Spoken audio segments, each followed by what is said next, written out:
Hello, how are you?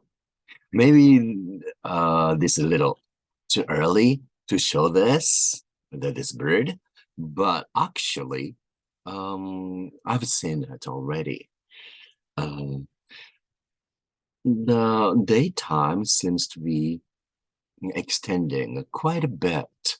Not so much in the morning, but in the evening.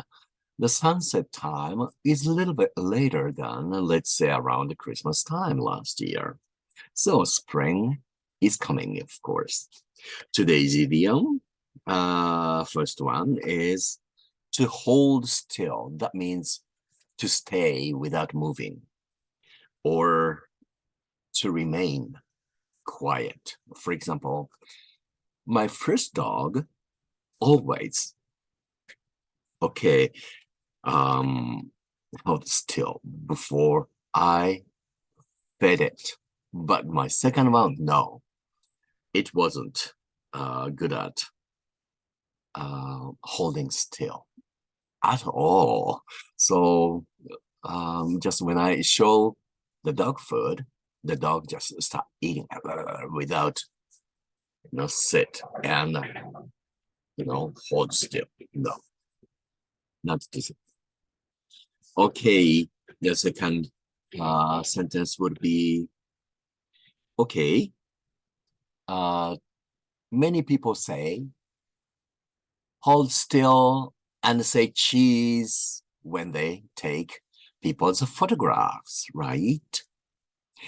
And the models have to hold still. But today it's not so much because we have video cameras which can take the actions of moving things.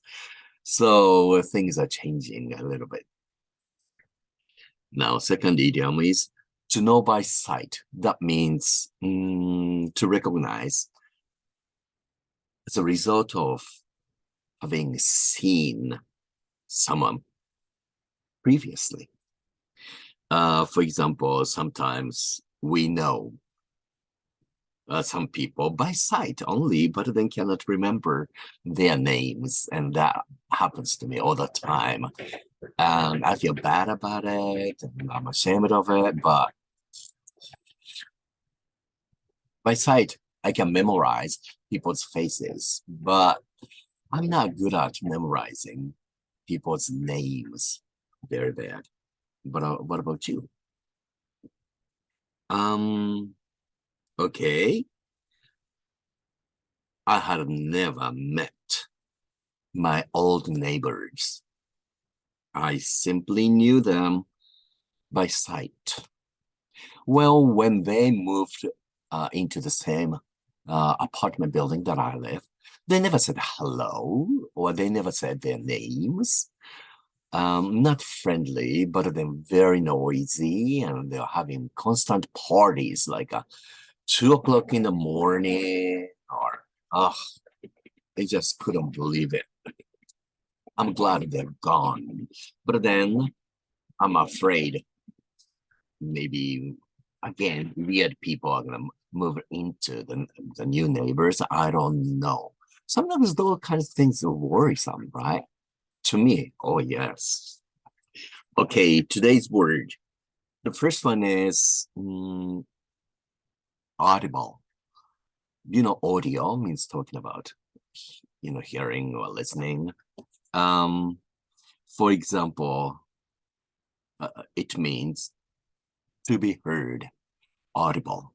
For example, Japanese bush warbler, or perhaps you call it nightingale, the bird, this kind of thing, this one here. Okay, the Japanese bush warbler, or nightingale, wobbling with beautiful,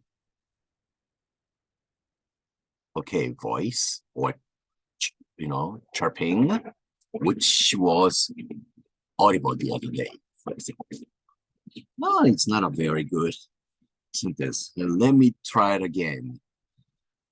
A Japanese bush warbler or nightingale's beautiful warbling is audible in my apartment every year. And I think it's gonna start very soon. This one, like they say in Japanese, Hokkyurokyo! Hokkyurokyo! Hokkyurokyo! Or something like that, right? Oh, I don't know how to say it in English. Probably chirp, chirp. I don't know. Okay, the last word is famine.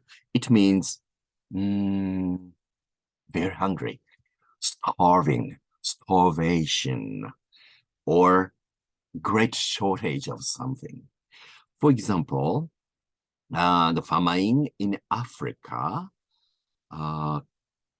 cause of deaths among children. That means children die simply because they don't have enough food. So that's famine.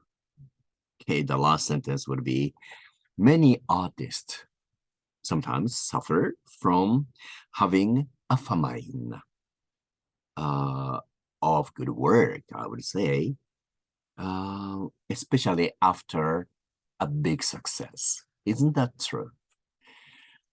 Well, take care of yourself and let's try enjoying the new spring. See you next time.